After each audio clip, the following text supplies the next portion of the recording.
Selama masa pandemi COVID-19, pemerintah juga harus melakukan penyesuaian kebijakan bagi perusahaan dan para pekerjanya. Salah satunya dengan menerapkan sistem bekerja dari rumah.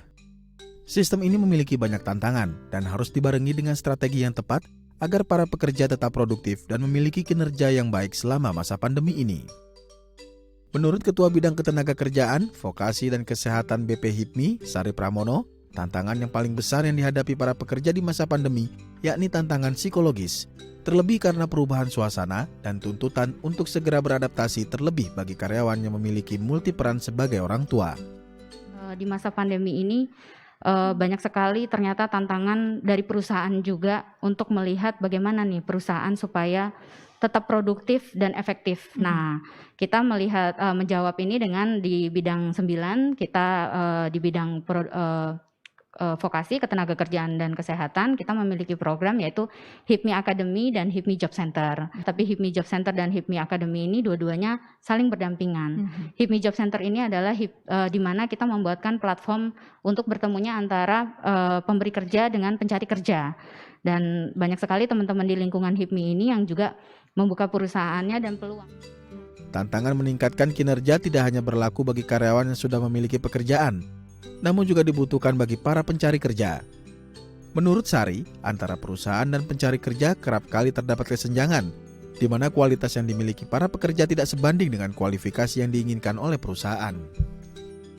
Melihat hal tersebut, Himpunan Pengusaha Muda Indonesia atau HIPMI membuat HIPMI Academy dan HIPMI Job Center, di mana lembaga ini fokus pada pengembangan kualitas dan kemampuan para pencari kerja.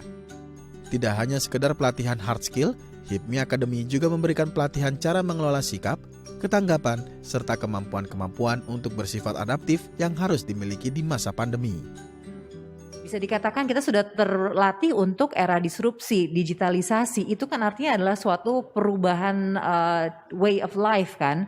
Jadi manusia akan terus beradaptasi seperti itu. Jadi memang ini adalah suatu skill, bukan suatu skill ya, suatu kemampuan, suatu attitude yang perlu dimiliki oleh semua orang. Dan setuju dengan kata Mbak Sari, now is the best time. Di saat kita sekarang sedang banyak di rumah, kita berkontemplasi juga, justru ini adalah momen kita untuk memperkaya diri kita secara skill, secara kemampuan, secara kualitas. Jadi ketika sudah mulai nih, kan kita udah mulai memiliki harapan ya, vaksin sudah mulai dibagikan. Betul. Kita juga berharap dalam waktu dekat bisnis bisa sedikit banyak kembali seperti dulu. Kita ingin bisa masuk lagi ke dalam saat itu dengan a new mindset, a new way of looking at things. Jadi kita juga bisa lebih positif, kita juga bisa memberikan kontribusi yang lebih nyata, dan kita sudah membekali diri dengan berbagai macam pelatihan yang ada selama pandemi ini. Jadi menurut aku itu adalah salah satu cara untuk kita view pandemi ini seperti itu, kesempatan bagi kita untuk mengupgrade diri kita sendiri. Belajar dari masa sulit selama pandemi, kita harus mampu menjadikan krisis sebagai peluang dan memanfaatkan waktu yang ada untuk membekali diri dengan kemampuan untuk bangkit saat keadaan kembali normal. Tim Liputan, DAI TV.